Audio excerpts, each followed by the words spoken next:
Seorang pelajar perempuan tingkatan 5 parah di bahagian tulang belakang dan saraf tunjang akibat dihempap pokok di Taman Desa Ibu Negara Isnin lalu. Ketika kejadian, Tan Zehui, 17 tahun, dalam perjalanan pulang dari sekolah bersama 4 lagi rakannya.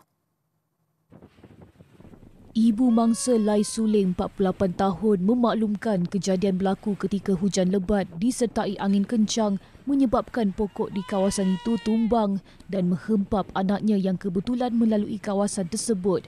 Kejadian itu turut menyebabkan kaki anaknya patah. Akibat kecederaan yang dialami, mangsa menjalani pembedahan di beberapa bahagian badan. Night 11 o'clock, they straight away done the operations because this operation cannot delay. So must do the operation because of the leg. They cannot do one shot because it take long hour.